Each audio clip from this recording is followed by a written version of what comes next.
बिस्मिल्लाहिर्रहमानिर्रहीम।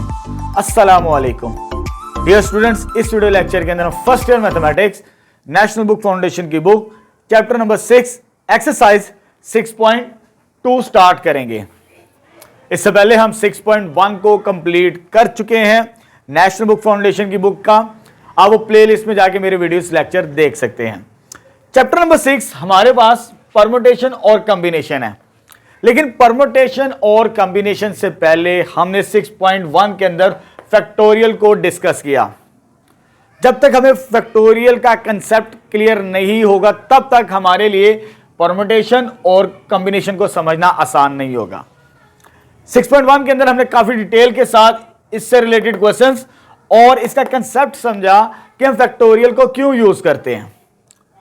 थोड़ा सा रिमाइंड करवा देता हूं, फिर हम अपना मेन टॉपिक जो इस एक्सरसाइज का 6.2 का है वो परमुटेशन, जो कॉम्बिनेशन होगा वो नेक्स्ट एक्सरसाइज के अंदर हम डिस्कस करेंगे 6.3 के अंदर। फैक्टोरियल हमारे पास क्या है, व्हाई वी यूज फैक्टोरियल, ये हम पहले भी डिस्कस कर चुके हैं। थोड़ा सा रिमाइंड करवा देता हूं आपको। यानी किसी सेट के और कितने कॉम्बिनेशंस बना सकते हैं विदाउट लिस्टिंग किए बगैर हमें यह मालूम हो जाए उस सेट के इतने कॉम्बिनेशंस और बन सकते हैं, तो वो होता है फैक्टोरियल। ये हम काफी डिटेल के साथ 6.1 के अंदर डिस्कस कर चुके हैं। अब फैक्टोरियल रिलेट करता है परमुटेशन के साथ और परमुटेशन रिलेट करता है हमारे पास कॉम्बिनेशन के साथ। देखें, चले स्टार्ट करते हैं। परमुटेशन क्या होता है, पहले तो सिंपल वर्ड्स के अंदर आपको बता दूं, अरेंजमेंट ऑफ डाटा, आसान अल्फाज के अंदर। फिर हम डेफिनेशन को और फार्मूले को डिस्कस करेंगे विद एग्जांपल्स के साथ, ठीक है। फिर हमें क्लियर कट समझ आएगा जब एग्जांपल को डिस्कस करेंगे। इन सिंपल वर्ड्स हमारे पास जो परमुटेशन होता है, arrangement of data in a specific order. Order का ख्याल रखना बहुत जरूरी होता है, किसी चीज को तरतीब देना ऑर्डर के तहत, इसके मुताबिक, तो वो हमारे पास परमुटेशन कहलाती है, ठीक है। चलिए डेफिनेशन पढ़ते हैं, फिर उसके बाद इसके एग्जांपल्स को एलैबोरेट करेंगे हम। फिर हम एक्सरसाइज स्टार्ट करेंगे 6.1। क्या जी डेफिनेशन परमुटेशन की, the number of arrangement. Number of arrangement को हम कह सकते हैं नंबर ऑफ वेज भी, यानी कितने तरीकों से, कितने तरीके होंगे of n objects. N object से मुराद टोटल ऑब्जेक्ट्स, यानी मेरे पास टोटल ऑब्जेक्ट्स में से when are elements are used, यानी एन में से, टोटल ऑब्जेक्ट्स में से कितने एलिमेंट्स हम यूज करें उनको तरतीब देने के लिए। मिसाल के तौर पर अगर मेरे पास 5 एलिमेंट्स हैं टोटल और मैं चाहता हूं 3 को अरेंज करूं, 5 में से 3 यूज करने हो अरेंजमेंट के लिए, तरतीब देने के लिए, तो तब हम परमुटेशन को यूज करते हैं, ठीक है। एन, ये फार्मूला इसका NPR, n factorial over n minus r factorial. Factorial को हम लास्ट एक्सरसाइज के अंदर काफी डिटेल के साथ डिस्कस कर चुके हैं। इनके बारे में परमुटेशन और फैक्टोरियल का भी डिफरेंस भी मैं आपको बताता हूं। n से मुराद होता है टोटल ऑब्जेक्ट्स, r से मुराद होता है यूज्ड ऑब्जेक्ट, यानी टोटल में से हमें कितने नंबरों को अरेंज करना है। और यहां पर कंडीशन होगी कि r हमेशा छोटा होगा टोटल ऑब्जेक्ट से, ये माइंड में रखना है आपने, और ग्रेटर देन 0, ऑलवेज पॉजिटिव, ये कंडीशन होगी हमारे पास इसके लिए। अब नोट दैट, बहुत इंपॉर्टेंट पॉइंट है कि फैक्टोरियल में और परमुटेशन में क्या डिफरेंस है। परमुटेशन के अंदर टोटल में से कुछ एलिमेंट्स को अरेंज करना होता है, सारे भी हो सकते हैं लेकिन चंद एक एलिमेंट्स, सारे नहीं, मे और मे नोड भी, वो परमुटेशन कहलाती है। अगर किसी सेट के तमाम एलिमेंट्स को, 5 के 5 एलिमेंट्स को अरेंज करना हो तो वो हमारे पास फैक्टोरियल कहलाता है। बस ये डिफरेंस है। इधर मैंने नोट भी लिखा, if n is equal to r, अगर ये दोनों सेम हो जाए, यहां पर तो कंडीशन है ना कि r छोटा होना चाहिए n से, तो फिर वो परमुटेशन अलाउड करते हैं वो फार्मूला। अगर वो कहता है n is equal to r, total objects equal हो यूज्ड ऑब्जेक्ट के, then it will becomes the factorial of total number of objects, यानी हमारे पास फैक्टोरियल होगा टोटल नंबर ऑफ ऑब्जेक्ट्स अगर तमाम के तमाम एलिमेंट्स यूज करें उस सेट के। ये डिफरेंस है इसमें परमुटेशन में और फैक्टोरियल के अंदर। अब यहां पर मैंने एक एग्जांपल लिखी है, इसको मैंने एलैबोरेट करना है परमुटेशन को, कि हम कितने तरीकों से अरेंजमेंट कर सकते हैं अगर हमारे पास कोई कंडीशन गिवन की हो, जैसे मैंने एक एग्जांपल लिखी है, आपकी बुक में भी एक एग्जांपल है, उसी को मैं थोड़ा सा एलैबोरेट कर रहा हूं। सेकंड एग्जांपल, एक फर्स्ट एग्जांपल है और एक सेकंड एग्जांपल है, मैं सेकंड को एलैबोरेट कर रहा हूं डिटेल के साथ। एग्जांपल क्या कहती है, arrangement of 3 books out of 4 books. यहां पर मेरे पास R की वैल्यू 3 है और N की वैल्यू 4 है, यानी कि R is less than N। ये कंडीशन है हमारे पास परम्यूटेशन की, कि यानी कि टोटल ऑब्जेक्ट्स में से वो छोटा होना चाहिए जिनको अरेंज करना है। वो कहता है अरेंजमेंट ऑफ 3 बुक्स, 3 किताबों को अरेंज करना है, आपने तरतीब देनी है आउट ऑफ 4, 4 में से, यानी 4 किताबें आपके पास हैं, उन चारों में से आपने 3 को अरेंज करना है ऑन अ टेबल। इस एक्टिविटी को समझेंगे, अगर ये एक्टिविटी आपको समझ आ जाए, आप कोई जो मर्जी एक्टिविटी कर लें, आपको परम्यूटेशन समझ आ जाएगी। मैथमेटिकल काम आसान है, जब तक आपको कंसेप्ट क्लियर नहीं होगा तब तक आपके लिए परम्यूटेशन को समझना मुश्किल है, क्योंकि जब वर्ड्स प्रॉब्लम आती है तो बच्चों को तब प्रॉब्लम्स आती हैं इन क्वेश्चंस को सॉल्व करते हुए। ठीक है, अब देखिए मेरे पास यहां पर 3 किताबें अरेंज करनी है, तो मैंने 3 बॉक्स बना ली जहां पर मैंने बुक्स रखनी है, यानी एक किस्म का ये टेबल ही है। इसमें मैंने बुक 1 रखनी है, इसमें बुक 2 रखनी है और इसमें बुक 3 रखनी है मैंने। फिर मेरे पास टेबल के ऊपर 3 किताबें होंगी, टोटल मेरे पास 4 हैं। टोटल बुक्स कितनी है, 4 है, उसमें टेबल के ऊपर कितनी रखनी है, 3 किताबें रखनी है। यानी पहले कोई जो मर्जी किताब आ जाए, फिर जो मर्जी किताब आ जाए, फिर तीसरी किताब है, पहली दूसरी तीसरी किताब। अब देखिए 4 किताबें मैंने नाम लिख ली ताकि हमारे लिए आसानी हो समझना। पहली किताब को मैंने उर्दू का कह दिया, उर्दू से मुराद यू होगा। दूसरी किताब को मैंने इंग्लिश कह दिया, वो ई होगा। साइंस एस होगा, मैथ, यानी ये 4 किताबें हैं ताकि हमें समझना आसान हो। ठीक है, अब मुझे यहां पर ये टेबल है, टेबल के ऊपर मुझे पहले यहां पर कोई किताब रखनी है। वो किताब उर्दू की भी हो सकती है, वो किताब इंग्लिश की भी हो सकती है, वो साइंस की भी हो सकती है, वो मैथ की भी हो सकती है हमारे पास। ठीक है, यानी अगर टेबल के पहले हिस्से पे मुझे पहली किताब रखनी है तो मेरे पास क्या क्या पॉसिबिलिटीज हैं। मेरे पास क्या उर्दू भी आ सकती है, वो मुझे नहीं पता। डेफिनेट ऑर्डर, ये याद रखना आपने, यहां पे स्पेसिफाइड ऑर्डर के मुताबिक चलना हमने, इस चीज का ख्याल रखना हमने। परम्यूटेशन के अंदर, कॉम्बिनेशन के अंदर हम ये चीज नहीं देखते, क्योंकि जब मैंने टेबल के ऊपर 3 किताबें रखनी इन चारों में से, तो मेरे पहली पोजीशन पे उर्दू भी आ सकती है, एक चॉइस ये है।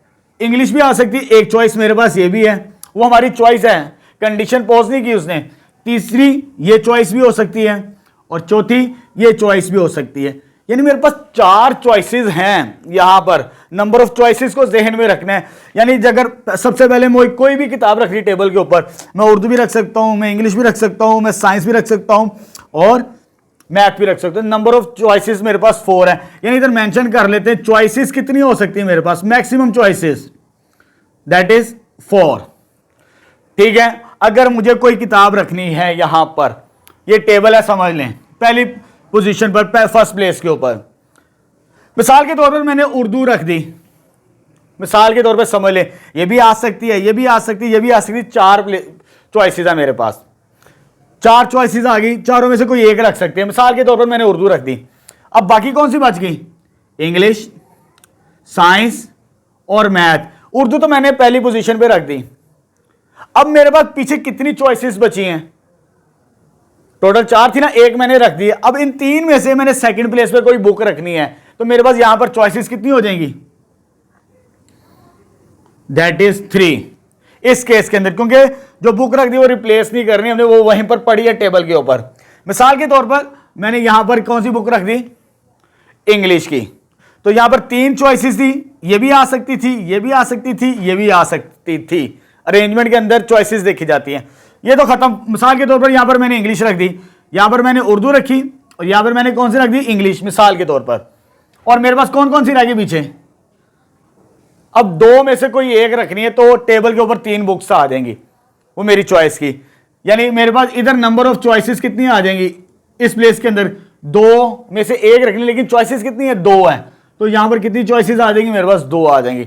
यानी मिसाल के तौर पर ये रख दी मैंने, इधर उर्दू रख दी, इधर इंग्लिश रख दी और इधर मैंने क्या रख दी, साइंस।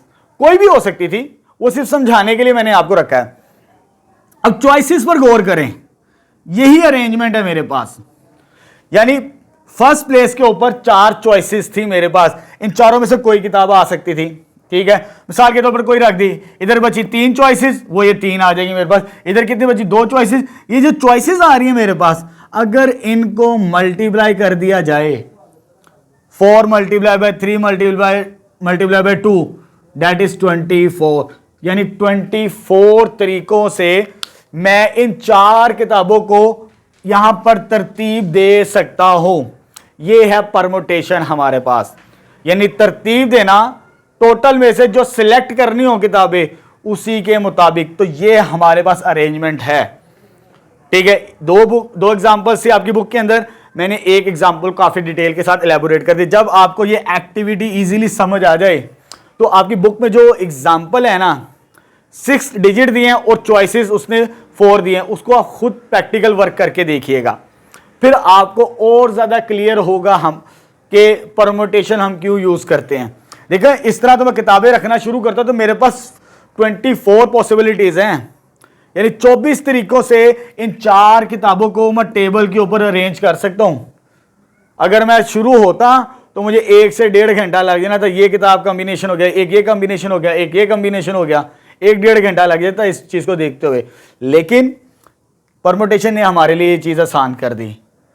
आपने क्या करना है कि बस ये चेक करें कि टोटल ऑब्जेक्ट्स कितने हैं और कितने यूज्ड करने हैं, इस फार्मूले में रिप्लेस करें और इसको कैलकुलेट करें, आपको नंबर ऑफ वेज पता चल जाएंगे हमारे पास। ठीक है, ये 24 इसी तरह ड्राइव होता है हमारे पास क्योंकि ये 4 3 2 और 1, 4 multiply by 2 multiply by 3 multiply by 2, 1 को मल्टीप्लाई करते हैं उससे कोई फर्क नहीं पड़ता, तो ये 4 फैक्टोरियल बनता है हमारे पास। ठीक है, तो इसी फार्मूले में रिप्लेस करेंगे, 4 - 3 वो 24 ही बनता है हमारे पास। तो ये है हमारे पास परमुटेशन का कंसेप्ट। डिफरेंस भी बता दिया फैक्टोरियल और परमुटेशन के दरमियान। फैक्टोरियल ऑल ऑब्जेक्ट्स को यूज किया जाता है, जितने ऑब्जेक्ट्स दिए हों उतनी हम यूज करते हैं, लेकिन परमुटेशन हम क्या कहते हैं, टोटल में से चंद एक एलिमेंट्स को अरेंज कर सकते हैं। ये इसका फायदा है परमुटेशन का। अब इसी मेथड को, इसी एग्जांपल को फॉलो करते हुए हमने ये रिलेशन प्रूफ करना है जो आपकी बुक में क्वेश्चन नंबर 1 का फर्स्ट पार्ट है। Very important question. ठीक है, पहले मैं इसकी थ्योरेटिकल लिख लूं, फिर इसको मैं एक्सप्लेन करता हूं। नेक्स्ट क्वेश्चन नंबर 1 स्टार्ट करते हैं एक्सरसाइज 6.1 का। फर्स्ट पार्ट है क्वेश्चन नंबर 1 का, NPR इक्वल होगा हमारे पास n factorial over n minus r का फैक्टोरियल। अब ये मुझे कॉम्बिनेशन प्रूव्ड करना है। इसी टेक्निक को यूज करेंगे जो मैंने एग्जांपल में आपको समझाई। अगर ये आपको समझ आ गई तो फिर ये समझना बहुत आसान है। जैसे हमने अरेंज करना था 3 बुक्स को आउट ऑफ 4 बुक्स, कितने में अरेंजमेंट करनी थी? 3 बुक्स को। अब यहां पर मुझे टोटल ऑब्जेक्ट्स मेरे पास कितने हैं? टोटल कितने? n। ठीक है, n तो n की इक्विवेलेंट है, और कितने यूज करने हैं? उन n में से जितने यूज करने होंगे उतने हम बॉक्स बना लेंगे। यहां पर first place, second place, third place, fourth place and 8th place. यहां पर 3 बुक्स को अरेंज करना, तो मैंने कितने प्लेसेस बनाए? 3 प्लेसेस, क्योंकि यहां पर मुझे अरेंजमेंट इतने नंबर्स को करनी है, r नंबर ऑफ ऑब्जेक्ट्स। जितने नंबर्स ऑफ ऑब्जेक्ट्स को अरेंज करना हो टोटल में से, उतने हमने बॉक्स बना लिए यहां पर। ठीक है, जैसे यहां पर बनाए थे। अब यहां पर टोटल बुक्स मेरे पास 4 थी, यानी n से बड़ा टोटल नंबर ऑफ ऑब्जेक्ट्स। यहां पर n से बड़ा टोटल ऑब्जेक्ट्स है मेरे पास, टोटल में से ये यूज करने हैं। अब इसको कैसे लेके चलना है? मेरे पास इस बॉक्स को फिल करने के यहां पर जैसे 4 बुक्स थी, तो नंबर ऑफ चॉइसेस कितनी थी? पहले टेबल बुक रखने के लिए 4 चॉइसेस थी, यानी टोटल चॉइसेस पहले बॉक्स में रखी जाती है। तो टोटल ऑब्जेक्ट्स मेरे पास कितने हैं? अगर मुझे यहां पर नंबर ऑफ एलिमेंट्स को अरेंज करना है तो पहले मेरे पास ये वाला एलिमेंट आएगा।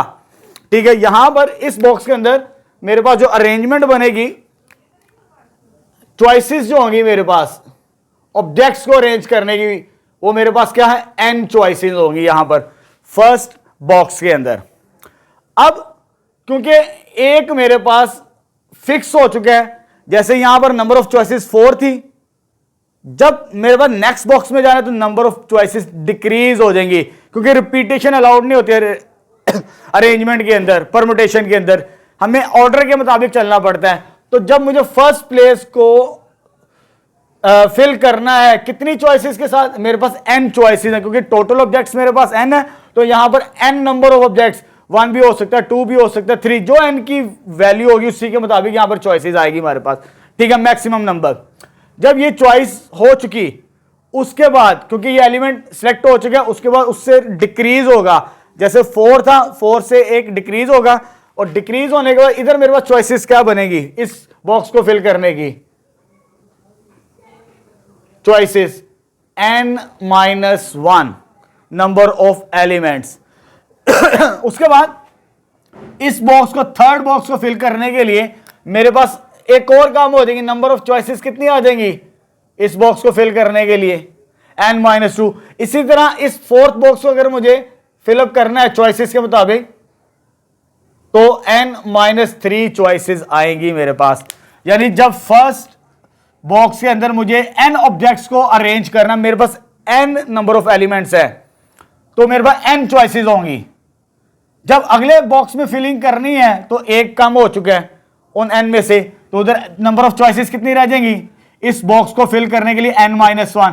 फिर जब नेक्स्ट बॉक्स में जाएंगे एक और कम हो जाएगी, तो हमारे पास नंबर ऑफ चॉइसेस कितनी होगी, वो हमारे पास 2 आ जाएगी हमारे पास, ठीक है। इसमें कितनी आएगी नंबर ऑफ चॉइसेस 3।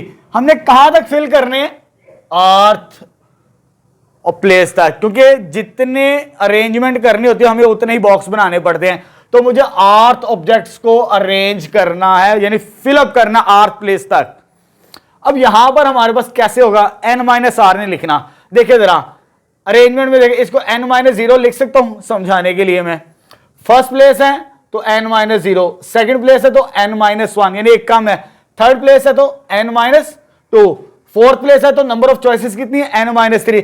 जब आर्थ प्लेस होगा तो इसमें 1 माइनस होगा, इस बात को ज़हन में रखना है। यानी n में से मुझे क्या माइनस करना पड़ेगा, ये वाला नंबर, ये वाला नंबर माइनस करेंगे तो ये मेरे पास बनेगा -r+1। तो बच्चों यहीं पर बच्चे अक्सर गलती करते हैं, r-1 लिख देते हैं, क्योंकि मुझे n में से इतने नंबर ऑफ एलिमेंट, इसमें से एक माइनस करके यहां पे लिखना होता है। जब माइनस करेंगे बाय नेगेटिव साइन है तो नेगेटिव नेगेटिव क्या हो जाएगा, पॉजिटिव।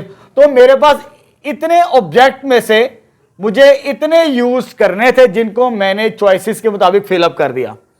अब परमुटेशन की मैंने बताया था कि जब आपको नंबर ऑफ चॉइसेस आ जाएं हर बॉक्स की, तो उनको अगर हम आपस में मल्टीप्लाई कर दे तो उतने नंबर ऑफ चॉइसेस बनती हमारी। यानी इनको आपस में मल्टीप्लाई कर दूं तो ये मेरे पास क्या होगी, परमुटेशन होगी NPR। अब ये डिटेल के साथ मैंने लिखा है, इसको आपने लास्ट में लिखना है, ये समझाने के लिए लिखा है। As there are n different objects, कितने हैं जी, n total object, different objects to fill up r places. कितनी प्लेसेस को फिल करना है, इसके मुताबिक जितने यूज करने उतने बॉक्स को फिल करना होता है। So the first place can be filled इन, यानी फर्स्ट बॉक्स के अंदर मेरे पास कितनी है, जो हमारे पास टोटल ऑब्जेक्ट्स होती है उतनी ही चॉइसेस होती हैं फिल करने की, ठीक है। द सेकंड बॉक्स में कितनी चॉइसेस, क्योंकि एक कम हो चुकी है, ये फिक्स हो चुकी है, एक कम होगी, तो सेकंड प्लेस के अंदर बॉक्स के अंदर कितने नंबर ऑफ चॉइसेस आ जाएंगी मेरे पास, सॉरी n-1। और third place can be filled in this manner, तो ये क्या आ जाएगा n-2। इसी तरह सो चलते चलते आर्थ प्लेस में क्या आ रहा है, n-r+1 choices to be filled in this manner.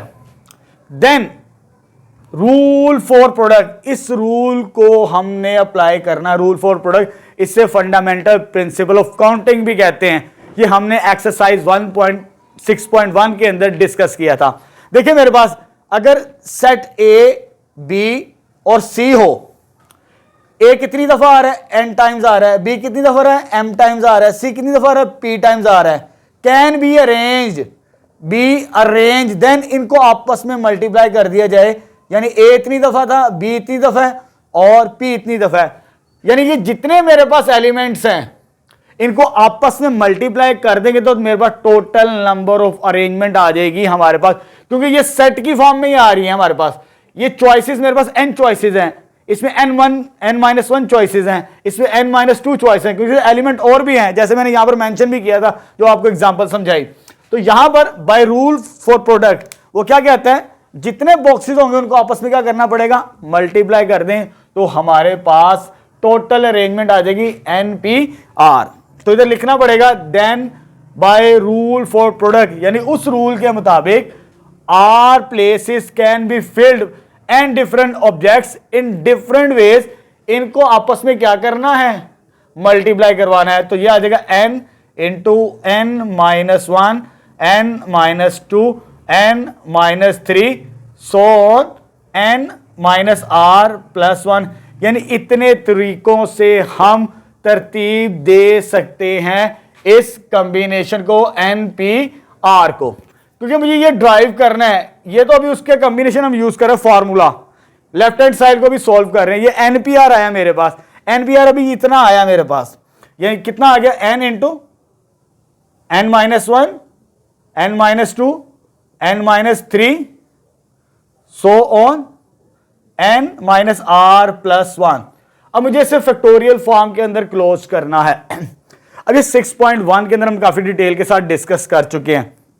हमारे पास जैसे n फैक्टोरियल का ऊपर ये फार्मूला लिखा हुआ है, n को मल्टीप्लाई करते हैं एक नंबर डिक्रीज होता जा रहा है टिल 1 तक, ठीक है। ये भी एक इसकी रिप्रेजेंटेशन है। अगर n फैक्टोरियल को ओपन करना है 2 की फॉर्म में भी कर सकते हैं, 3 की फॉर्म में भी कर सकते हैं, 4 की फॉर्म में भी कर सकते हैं, लेकिन यहां पर n-1 मल्टीप्लाई हो रहा फैक्टोरियल, अगर उससे कम का नंबर का फैक्टोरियल मल्टीप्लाई कर दें इसके साथ तो इसका फैक्टोरियल क्लोज हो जाता है। मुझे इसको क्लोज करना है, बनाना है, यानी इधर से मुझे इधर मूव करना है, इधर मुझे फैक्टोरियल की कोई वैल्यू मिलेगी यहां पर, तो फिर ही मैं फैक्टोरियल को क्लोज कर सकता हूं इस शेप के अंदर।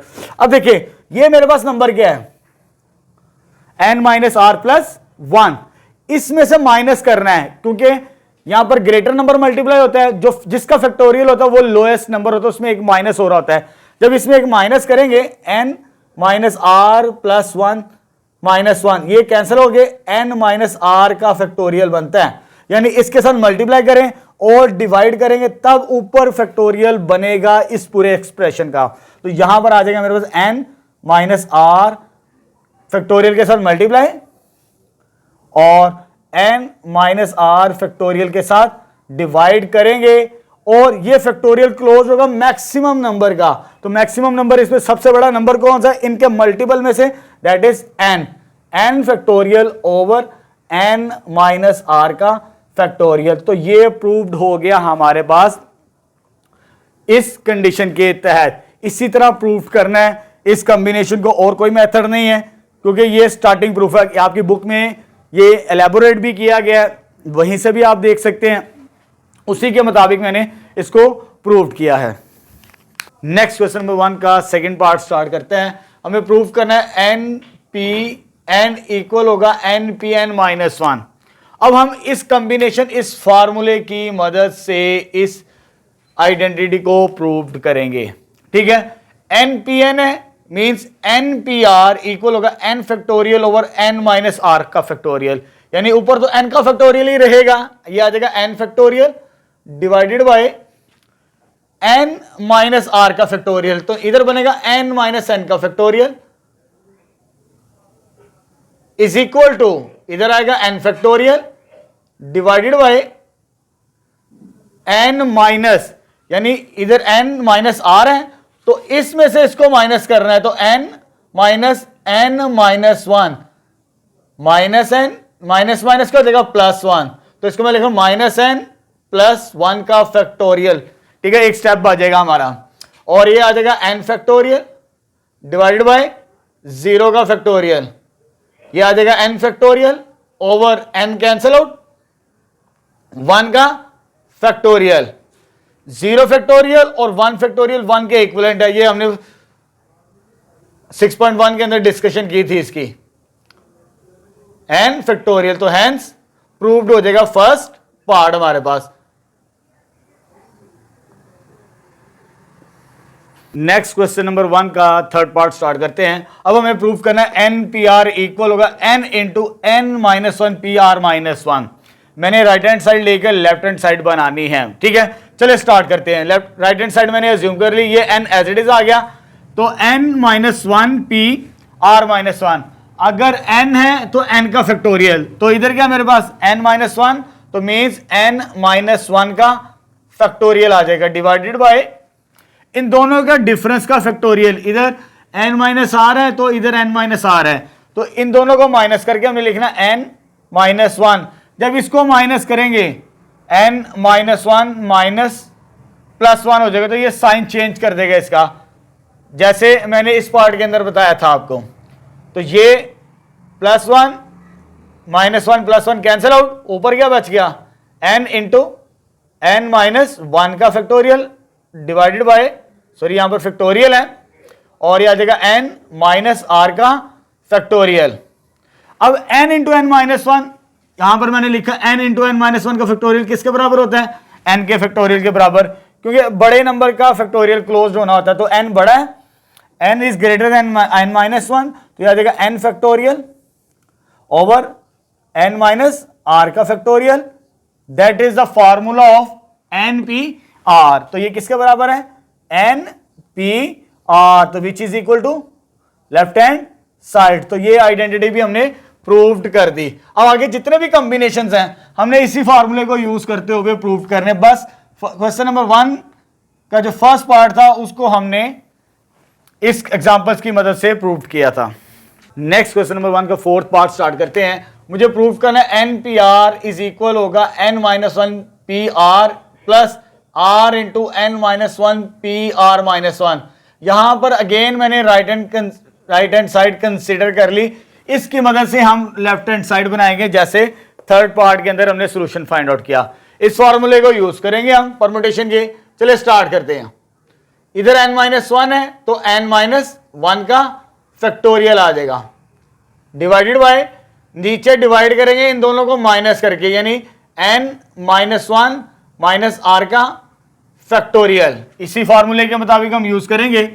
उसके बाद प्लस r इंटू ऊपर किसका फैक्टोरियल होगा, n माइनस वन का फैक्टोरियल डिवाइडेड बाय इन दोनों का डिफरेंस। इन दोनों का डिफरेंस क्या होता है, n माइनस वन माइनस, जब माइनस करेंगे तो माइनस आर प्लस वन हो जाएगा, तो इसको इस फॉर्म के अंदर लिखेंगे n minus one minus r plus one का फैक्टोरियल, यानी इसमें से इसको माइनस करके ये लिखना होता है। जब ये माइनस करना हो तो इसके साइन चेंज करने होता है, ये पॉजिटिव था ये नेगेटिव हो गया, ये नेगेटिव है ये क्या हो जाएगा पॉजिटिव हो जाएगा हमारे पास, ठीक है। ऊपर से ये वाली टर्म और ये वाली टर्म सेम है, ये कॉमन आ जाएगी, तो n माइनस वन का फैक्टोरियल क्या हो गया, कॉमन आ गया। तो इधर अरेंज कर लेते हैं, n minus are minus one का फैक्टोरियल, और इधर r मल्टीपल में था, n माइनस वन बाहर चला गया, r ओवर ये टर्म और ये term cancel, n minus r का फैक्टोरियल आ जाएगा हमारे पास, ठीक है। यहां पर अब इन दोनों के एलसीएम लेने से पहले, क्योंकि ये फैक्टोरियल फॉर्म है, इस तरह आपने डायरेक्ट एलसीएम नहीं लेना, इसमें से ये चेकआउट करना ग्रेटर नंबर कौन सा, जो बड़ा नंबर होगा उसका फैक्टोरियल ओपन करते हैं। ये n minus are minus one है, जब माइनस वन किया जाए किसी नंबर में से वो लेस देन होता है, छोटा होता है, यानी ये स्मॉलर है और ये ग्रेटर नंबर है। इसको ओपन करेंगे, ओपन इस तरह किया जाता है कि वन रिड्यूस करके मल्टीपल के अंदर, जैसे यहां पर लिखा हुआ है n factorial is equal to n into N minus one का फैक्टोरियल, यानी इसको यूज करेंगे हम, n माइनस वन का फैक्टोरियल ये एज इट इज आ गया, और ये टर्म भी एज इट इज आ जाएगी, n minus are minus one का फैक्टोरियल प्लस r ओवर, इसको ओपन करना है n minus r into n minus are minus one का फैक्टोरियल, यानी इसमें माइनस वन करके इसका फैक्टोरियल बना सकते हैं, बिल्कुल इसी तरह जैसे यहां पर था n is equal to n into N minus one का फैक्टोरियल। अब ये टर्म सेम है, ये दोनों की दोनों बाहर कॉमन आ जाएगी, तो ये आ जाएगा n माइनस वन का factorial divided by n minus are minus one का factorial which is equal to one plus r over n minus R बच गया मेरे पास, ठीक है। ये और ये कॉमन आ गया बाहर, और इधर बच जाएगा वन, और इधर n over n minus r. अब इसका एलसीएम लेके सॉल्व करेंगे हम, तो ये आ जाएगा मेरे पास n माइनस वन का factorial divided by n n minus are minus one का फैक्टोरियल। इधर एलसीएम क्या आ जाएगा, n माइनस आर, ये इसके साथ multiply n minus r plus r. LCM लेने के बाद ये और ये कैंसिल आउट। ये मल्टीपल में इसके लेफ्ट साइड पे लिखा जाएगा, हमेशा बड़ा नंबर पहले लिखा जाता है, जैसे इस कॉम्बिनेशन में लिखा गया है। तो ये मल्टीपल की फॉर्म है, इसके लेफ्ट साइड पे मल्टीपल में लिखेंगे तो इस n बचेगा, इसको भी इस फॉर्म के अंदर लेफ्ट साइड पे मल्टीपल की फॉर्म में लिखेंगे। तो n into n minus one का फैक्टोरियल, यहां से n बचा था उसको पहले लिख लिया हमने। बिल्कुल इसी तरह इधर भी n माइनस आर बचा है, इसको पहले लिख लेते हैं इस फैक्टोरियल से पहले, n minus r into n minus r plus one का फैक्टोरियल। अब देखिए ये वाला combination n into n minus one का फैक्टोरियल किसके इक्वल है, हमारे पास n फैक्टोरियल के बराबर। ये आ जाएगा n फैक्टोरियल, ये क्लोज हो जाएगा उसके मुताबिक। और ये वाला जो कॉम्बिनेशन है ये बड़ा नंबर है, तो ये बड़ा नंबर जो होगा मल्टीपल में उसका फैक्टोरियल क्लोज होता है, तो नीचे आ जाएगा n माइनस आर का फैक्टोरियल। तो ये मेरे पास फॉर्मूला बनेगा NPR का। तो ये आ जाएगा फाइनली NPR इक्वल होगा, ठीक है, which is left hand side. तो इस केस के अंदर भी हमने लेफ्ट हैंड साइड प्रूव कर दी, जैसे थर्ड पार्ट के अंदर हमने प्रूव की थी। नेक्स्ट क्वेश्चन नंबर 1 का लास्ट और इस वीडियो का भी लास्ट पार्ट स्टार्ट करते हैं। हमारे पास क्या है, ये हमें दिया है क्वेश्चन, NPN इक्वल है 2 टाइम्स NPN माइनस 2। पहले तो फॉर्मूला ओपन करेंगे परमुटेशन का, यहां पर ऊपर n है तो n का factorial divided by n minus n का फैक्टोरियल, n माइनस n का factorial is equal to 2 times, और ये आ जाएगा ऊपर n का फैक्टोरियल, क्योंकि ऊपर वाला नंबर n है तो n का फैक्टोरियल डिवाइडेड बाय इन दोनों का डिफरेंस, इनको इसको इसके साथ क्या करना है, माइनस करना है। जब माइनस करेंगे, सॉरी n माइनस, जब ये माइनस करेंगे ये वाला नंबर तो इनके साइन चेंज हो जाएंगे, तो ये जाएगा minus n minus 2 means plus का फैक्टोरियल, तो ये हो जाएगा 0 फैक्टोरियल, और ये आ जाएगा 2n फैक्टोरियल डिवाइडेड बाय, ये n और n कैंसिल आउट हो गया, तो इधर आ जाएगा 2 का फैक्टोरियल। 0 फैक्टोरियल हमारे पास क्या होता है, 0 फैक्टोरियल इज इक्वल टू 1, तो यहां से आ जाएगा n factorial divided by 1 is equal to, और 2 फैक्टोरियल हमारे पास 2 ही होता है, 2 का फैक्टोरियल 2 के बराबर होता है, क्योंकि 2 मल्टीप्लाई बाय 1, ये 2 और 2 कैंसिल आउट, 1 से डिवाइड करेंगे तो ये आइडेंटिटी भी प्रूव्ड हो जाएगी, n factorial is equal to n factorial hence proved. तो ये मेरे पास 5th पार्ट भी प्रूव्ड हो चुका क्वेश्चन नंबर 1 का। इस वीडियो के अंदर हमने जस्ट क्वेश्चन नंबर 1 को सॉल्व किया है, ताकि हमें परमुटेशन का कंसेप्ट क्लियर हो कि परमुटेशन होती क्या है, और उससे रिलेटेड जो आइडेंटिटीज थी परमुटेशन से रिलेटेड वो भी इसी वीडियो लेक्चर्स के अंदर हमने प्रूव की। जो आने वाली अपकमिंग लेक्चर्स है मेरा, उसके अंदर हमने, क्योंकि यहां पर 2 अननोन है जिसमें हम डिस्कशन करेंगे क्वेश्चन नंबर 2 और 3 के अंदर, एक में n की वैल्यू फाइंड आउट करेंगे और एक में r की वैल्यू फाइंड आउट करेंगे क्वेश्चन नंबर 2 एंड 3 के अंदर। तो आज के लिए इतना ही।